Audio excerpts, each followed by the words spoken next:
Yo, what is going on, homies? It's your boy StumpD back from the OPTC video, and in today's video, something has come across my desk. Something has been brought to me from the community, and I have seen Chaozu and Totsuki put out a video for this as well, and someone in my comment section actually mentioned it. That's how I actually got wind of it. And I wanted to sort of broadcast this as well, because Grand Party is a game mode that a lot of people struggle with, and a lot of people dislike. And we've come up with strategies in the past, like low combat power, trying to win like that, and it's a great system for newer players to get like 9 to 10 wins. However, even with that system, and them sort of blocking it, it is a bit of a struggle to get to the sort of 12, 13, 14, and even that Covenant 15 win margin. However, I think over in the Reddit Discord, I think Fate of Muffins was the one that actually brought to the attention from what I've seen. They've come up with a strategy, and I think Chaozu dubbed it the rock, paper, scissors strategy, where rock will beat scissors, scissors will beat paper, but in this particular case, paper means fuck all and it doesn't beat anything. So, the way the strategy works is it looks a little bit like this. You're running an 8-man team, a 7-man team, and a 6-man team. On top of that, your leader is a non-meta based GP leader. As you can see, I'm using Shanks. We could easily use something like Whitebeard here. We could use something like Blackbeard. All these characters don't have GP bursts, and they don't have GP leader skills. These two triggers will help people recognize that you are running the rock, paper, scissors strat. Now, when it comes to rock, paper, scissors, it means that Dex will beat Quick, Quick will beat Strength, and unfortunately, Strength is paper. This fight, this team down the bottom here, this strength team is always going to lose. However, with your Dex team, the 8-man team, you can build out a team that is very anti-quick. And with quick, you can build out a team that is very anti-strength. As you guys can see on my Dex team, I have stuff like Level Limit Break 5 Blackbeard, you have stuff like Yamato, Dalton, Moria, Sober Mask. All of these Dex characters are very, very good at nerfing quick. Then if you have a look at my quick team, the 7-man team, we have characters like Akainu, Sugar, Shiryu.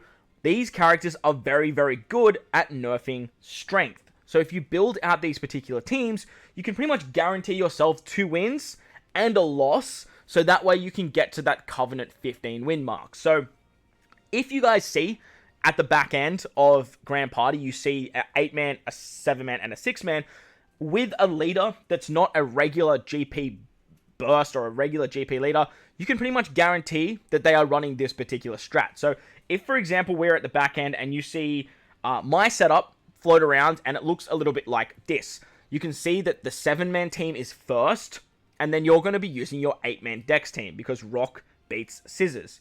Then if you see the middle team being the 6-man team, you can pretty much guarantee that's going to be the strength team, and in that spot, you're going to use your quick team.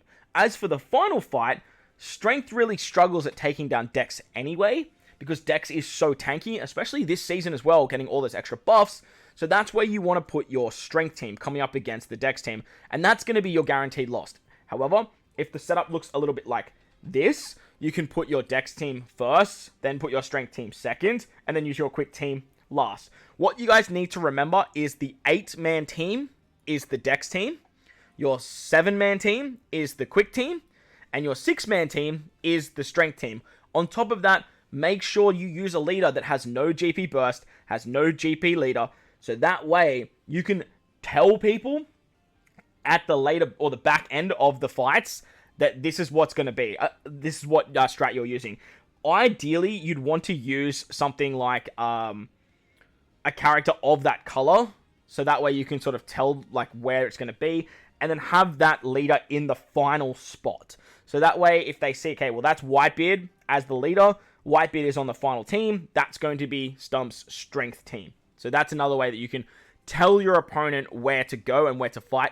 And this way, if we all band together as a community, we can actually build up the 15 wins, not just for yourself, but for everyone else playing the game mode. Now, honestly, I really love this idea. I think it's great to help out everyone playing the game mode. And as a community, we're really, really good at coming up with these ideas to sort of, in quotation marks, break the game mode a little bit, so that way we can maximize our rewards. However, not everyone's going to jump on this straight away. So if you guys see these videos, make sure to share them, post them in the Discords, post them on Twitter, post them in the subreddits, post them everywhere you can, so that way we can get as many people on board as possible when it comes to trying this particular strat.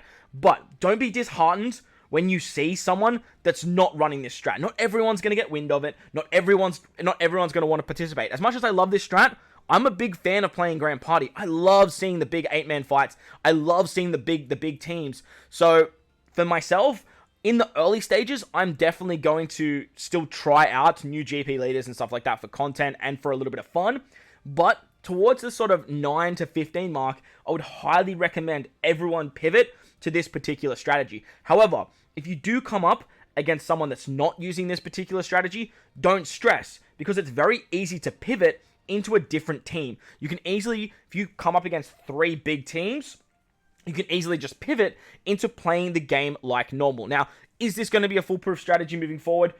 Who knows? If we all get enough people on board, it definitely could be. But remember, this is like day 1 of this strat really being like broadcasted. So, like I said, don't be too upset if you don't see too many people getting on board, because this just needs to spread like wildfire. #King. So get it around to as many people as possible. And if you do find some big teams, then just head over to your actual team, and then you can sort of go from there as well. So that's going to wrap up the video, homies. I hope you guys enjoy this one. Make sure to go down there, belt the like button, hit the subscribe button, do all that good stuff. Spread it as much as you possibly can, so that way you can get it out to everyone, so everyone gets their awards. But if you enjoyed the video, belt the like button, hit the subscribe button, do all that good stuff. Most importantly, wherever you guys are in this beautiful world, please remember to enjoy the rest of your day. As always, homies, thank you for watching, and I'll catch you all in the next one. Let's